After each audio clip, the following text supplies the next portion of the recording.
After 1923 Season 2, I understand why Spencer Dutton was happier in Africa. Spencer Dutton, Brandon Sklinner, originally wanted to stay in Africa, and 1923 Season 2 has shown exactly why he preferred the safari over America. At the start of 1923, Spencer Dutton was living in Africa and working as a big game hunter for hire.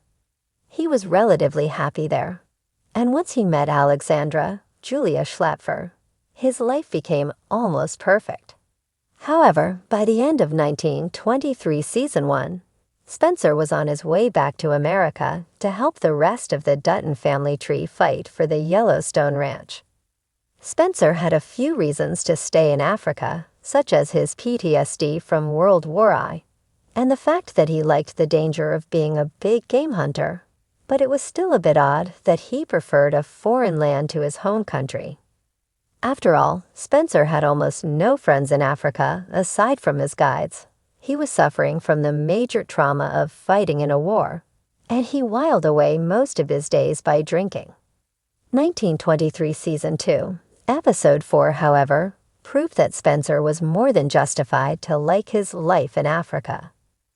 Because of 1923 Season 2, it makes perfect sense that Spencer would prefer Africa to America. In Africa, all of Spencer's worries were right in front of him, and he could deal with most of them with a shotgun. They were also predictable. He knew exactly how a lion would attack him, and he could plan ahead to outsmart it. In America, however, all of Spencer's problems have been blindsiding him. He didn't realize how powerful the mafia was. He didn't realize the cops would double-cross him, and he didn't realize the train would be filled with murderous thieves. From Spencer's perspective, his time in America, at least after World War I, has been nothing but trouble. He's been beaten, threatened, separated from his wife, and he's seen the lowest depths of cruelty humans are capable of. In Africa, Spencer may have had to deal with wild animals and shady businesses, but he at least had some friends he could rely on. The world made sense to Spencer in Africa, and America has just been a web of confusing pain since the moment he touched the soil. I wouldn't want to go back either, especially considering the ugly truths 1923 Season 2 has been exposing about America. It's really no surprise that Spencer has had such a rough time in America so far, given how 1923 has been portraying the country. Since it started, 1923 has been devoted to holding a candle to the ugliest and most brutal parts of American history. 1923 Season 1 featured things like Tiana Rainwaters, Amina and Neves, abuse at the boarding school in Alice, Joy Osmansky, and Zane's Brian Girardi, fight against a racist law against intermarriage. 1923 Season 2 has featured everything from xenophobia at Ellis Island, brutal crimes against women, particularly Christy, Kaylin Rice, and Alexandra, and Marshall Kent's, Jamie McShane, violent bigotry. Once the dust has settled between Donald Whitfield, Timothy Dalton, and the Duttons, if Spencer is alive, he'll have a big choice to make of where to spend the rest of his life. The threat to the Duttons will be past, the Yellowstone will be relatively safe, and Spencer could go back to Africa with Alexandra if he wanted to.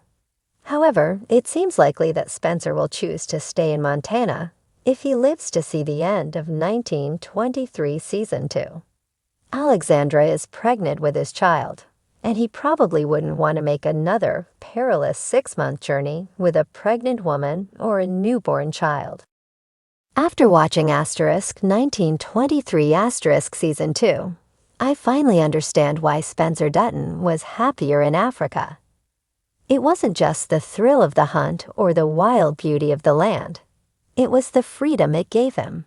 Freedom from the ghosts of his past, from the expectations of a family that never truly understood him, and from the relentless weight of being a Dutton. Spencer's time in Africa was more than just an adventure. It was an escape. The African savanna was vast and untamed, much like the young man who sought refuge within it. Out there, he was not merely a Dutton trying to live up to the impossible standards of his family. He was Spencer, a man with his own destiny.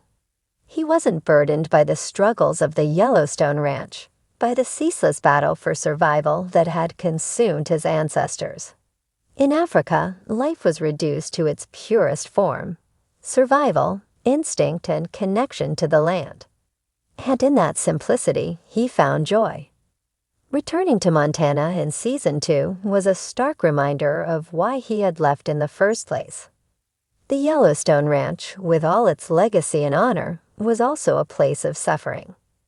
The moment Spencer set foot back home, he was swallowed by the weight of obligation. There were fences to mend, land to protect, and enemies to fight. It wasn't the life of boundless possibility he had found in Africa. Instead, it was a life predetermined by the blood in his veins. In Africa, Spencer had learned to love in ways he never had before. With Alexandra by his side, he had known passion, adventure, and companionship. Their love story had been born out of reckless abandon, of two souls defying the world for the chance to be together. But in Montana, that love was tested by the very thing that had driven him away: the Dutton legacy. The land demanded sacrifices, and Spencer quickly realized that even his deepest love might not be enough to withstand the pressures of home. Season 2 painted a tragic picture of Spencer's return. He was no longer the carefree man who had roamed the Serengeti, rifle in hand, wind in his hair. Instead, he was a man shackled by duty. He had traded the vast openness of Africa for the rigid expectations of the Yellowstone. The unrelenting sense of responsibility pressed upon him, draining the joy from his eyes, replacing it with the same hardened expression his family members wore. The audience could see it, the way his shoulders tensed, the way his laughter became scarce. In Africa, his soul had soared. In Montana, it withered under the weight of his family's burdens. The contrast was heartbreaking. Here was a man who had once thrived among the lions, now trapped in a world where the battles were no longer against nature, but against men, greed, and betrayal. The beauty of Spencer's journey was that it showed what Yellowstone could never be for him: peace. Africa had given him a life of his own, away from the expectations and blood feuds of his ancestors. There he was not a warrior in an endless war over land. He was simply a man, alive in the moment, embracing whatever the wild had to offer. But the Dutton name did not grant such luxuries. It was a name built on blood, toil, and sacrifice. Spencer's return was not just a geographical shift. It was an emotional and spiritual loss. His soul, which had flourished in the golden sun of Africa, now stood beneath the heavy Montana sky, dimming with each passing day. He was home, but was he truly home? Or had his true home been across the ocean, in the place where he had finally felt free? Watching Season 2, I couldn't help but grieve for the man he had been. I understood now. Spencer Dutton was happier in Africa because Africa allowed him to be himself. It had never asked him to carry the burdens of a legacy that was not his making. It had never demanded his sacrifice. Instead, it had given him life, love, and adventure. And as he stood upon the lands of Montana, bound by fate and duty, I think Spencer understood it too. He had left his heart in Africa, and he would never truly get it back.